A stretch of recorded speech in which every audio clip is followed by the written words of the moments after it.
Recognizing Sjogren's disease as serious and systemic. Q&A with Dr. Ghaith Noaiseh. Hello, I'm Dr. Ghaith Noaiseh. Today I'll be answering frequently asked questions about Sjogren's disease to dive deeper into the systemic autoimmune disease that can be serious and progressive. While Sjogren's disease is characterized by the development of dry eyes and dry mouth, or what is referred to as the Zika syndrome, patients with Sjogren's disease may experience much more than just dryness. From joint pain and salivary gland enlargement to interstitial nephritis, vasculitic neuropathy, and interstitial lung disease, we'll explore the many ways Sjogren's can impact patients' lives, often in ways that are overlooked. Let's take a closer look at how Sjogren's disease may be affecting your patients so you can better recognize potential organ involvement and uncover the heterogeneity of the systemic autoimmune disease. What are the most common systemic organ manifestations and how are they assessed and monitored?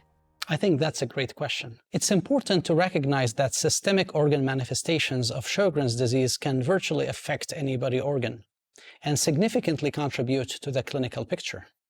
Beyond Zika syndrome, inflammation or damage can also occur in the joints, skin, kidney, lungs, nerves, brain, and other organ systems. In clinical trials, it's the gold standard to use the Euler Sjogren's Syndrome Disease Activity Index, known as the SDI, which assesses systemic manifestations in 12 different domains: biological, articular, glandular, hematological, pulmonary, constitutional, cutaneous, lymphadenopathy, peripheral nervous system, renal, muscular, and central nervous system. While this score is mostly used in research, I find that it's a great resource to recognize the multi-system nature of Sjogren's disease and collaborate closely with other specialties to ensure comprehensive monitoring and care. Staying alert to signs of organ involvement is key to allow for early recognition and facilitate early therapy to improve symptoms and potentially prevent irreversible damage. Beyond Zika, which symptoms are most disruptive to quality of life?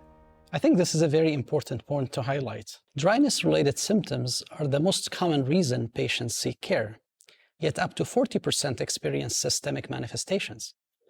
This high systemic disease activity has been associated with reduced quality of life. Many patients experience articular symptoms, such as joint pain, stiffness, and arthritis, which can limit mobility and interfere with everyday activities.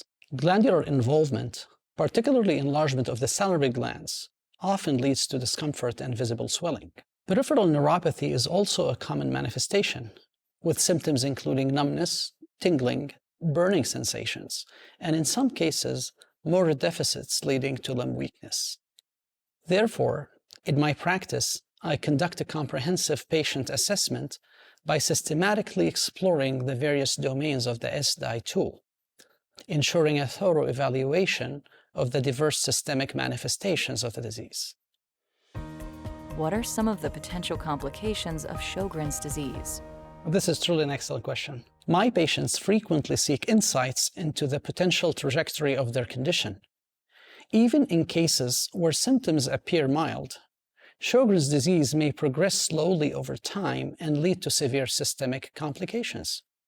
These manifestations can significantly impact long-term outcomes and can be life-threatening, particularly in those with certain risk factors, such as vasculitis, interstitial lung disease, ILD, hypocomplementemia, or cryoglobulinemia. A particularly serious complication is the development of lymphoma, with epidemiological studies indicating a 10 to 44-fold increased risk in Sjogren's patients compared with healthy individuals. Persistent parotid swelling, vasculitis, and elevated rheumatoid factor are some of the key clinical indicators that warrant close surveillance and further evaluation. Interstitial lung disease represents another severe, potentially life-threatening manifestation, contributing to increased mortality and diminished quality of life. Therefore, in my practice, I proactively manage my patients, including regular follow-up, timely imaging, and multidisciplinary care approach, all of which are essential to facilitate early detection and improve patient outcomes. How does Sjogren's disease affect daily life for patients? I love this question. Living with Sjogren's disease can be a daily challenge, affecting many aspects of life. Alongside constant symptoms, nearly half of patients report a disruption in their sex life, social activities, or ability to work. The impact goes beyond physical discomfort and often extends to affect emotional and social well-being too. In conclusion, Sjogren's disease is far more than dry eyes and mouth. It is a complex and multifaceted condition with multi-organ involvement that can lead to serious complications.